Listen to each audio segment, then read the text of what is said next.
জায়গাটা দেখে বলেন তো আমি কোথায় এসেছি? যারা রাজশাহীতে থাকেন তারা অবশ্য চিনেই গেছেন। আমি অনেক দিন ধরে ভাবছিলাম যে যাব, কিন্তু যাওয়াই হচ্ছিল না। তো আজকে যেহেতু আয়াজের দাদু দাদি আসছে, এই জন্য আমরা সবাই মিলে ভাবলাম যে রেস্টুরেন্ট থেকে খেয়ে আসি। হ্যাঁ, আপনারা ঠিকই ধরেছেন, এটা 3 ইয়ার্স ভেঞ্চার রেস্টুরেন্ট। এটা নতুন বললে ভুল হবে, আমি আসতে লেট করে ফেলেছি। অনেক দিন ধরে এখানে আসার প্ল্যান করছিলাম, কারণ এখানকার ছবি অনেক সুন্দর আসে। তো আসা হচ্ছিল না, তাই আজকে ভেবেছিলাম যেহেতু যাচ্ছি, তাই আজকে আমি এখানকার কোনায় কোনায় দাঁড়িয়ে ছবি তুলবো, একটা জায়গাও বাদ যাবে না। এখানকার ডেকোরেশন আমার কাছে অনেক ভালো লাগে, কেন জানি মনে হয় সব আউটফিটের সাথে এইখানে ছবি অনেক সুন্দর আসে। তো এই তো আমি একটু পোজ দিয়ে ছবি তুলছিলাম। তারপরে নিচে যেহেতু জায়গা তেমন ছিল না, তো আমরা সবাই ভাবলাম ওপরে যেয়ে বসি। আমরা বসে গেছি। তারপরে শুরুতেই আমরা অর্ডার দিয়ে দিয়েছি, কারণ বাবুকে নিয়ে বের হলে আমাদেরকে বাসায় যাওয়ার তাড়া থাকে, তাই আমরা প্রথমে অর্ডার দিয়ে নিই যেন লেট না হয়।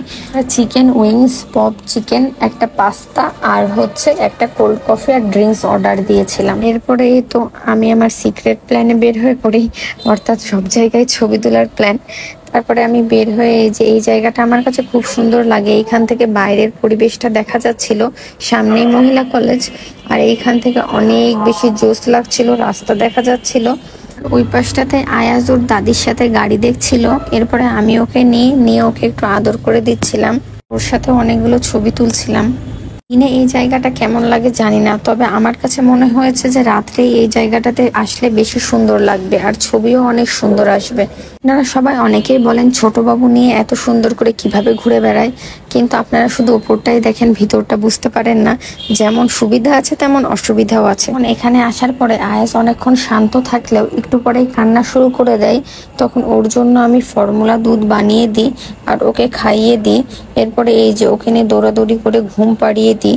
অনেক সহজ মনে হলেও এটা মোটেও একটা সহজ কাজ না। এই তো এখন আয়াস ঘুমিয়ে গেছে আর আমাদের অর্ডার করা জিনিসগুলো চলে এসছে। এখন আমরা খাবো। দেখে অনেক টেস্টি মনে হচ্ছিল আর খেতেও ভালোই ছিল।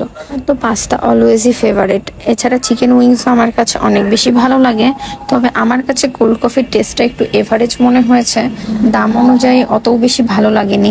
বাকি খাবারগুলো আমার কাছে অনেক বেশি ভালো লেগেছে। আবার খাওয়া দাওয়া শেষ হয়ে গেছে, আমি একাই বাকি, এই জন্য আমি তাড়াহুড়া করে শেষ করছিলাম। এরপরে এই তো আমার খাওয়া শেষ, আমরা এখনই চলে যাব। তো যাওয়ার আগে আরো কিছু ছবি তুলে নিচ্ছিলাম। সিঁড়িটা আমার কাছে অনেক বেশি ভালো লেগেছে, কারণ এখানে ছবি অনেক বেশি সুন্দর আসছিল। অনেক আপুই জিজ্ঞেস করতে পারেন ড্রেসটা আর শুটা কোথায় থেকে নেওয়া। তাদের জন্য বলছি, ড্রেসটা হচ্ছে একটা অনলাইন পেজ থেকে নেওয়া, নামটা মনে হয় স্টাইলিজমা ছিল। শুটা আড়ং থেকে নেওয়া। এরপরে আমরা তাড়াতাড়ি বের হয়ে যাই, যেহেতু বাবু উঠে গেছে ঘুম থেকে। এরপরে একটু পরে দেখা যাবে ও কান্না শুরু করে দিবে, তাই আমরা তাড়াতাড়ি বের হয়ে রিক্সা নিয়ে নিই আর বাসার উদ্দেশ্যে রওনা হয়ে যাই। আজকের জন্য এইটুকুই। সবাই অনেক ভালো থাকবেন আর আল্লাহ হাফেজ সবাইকে।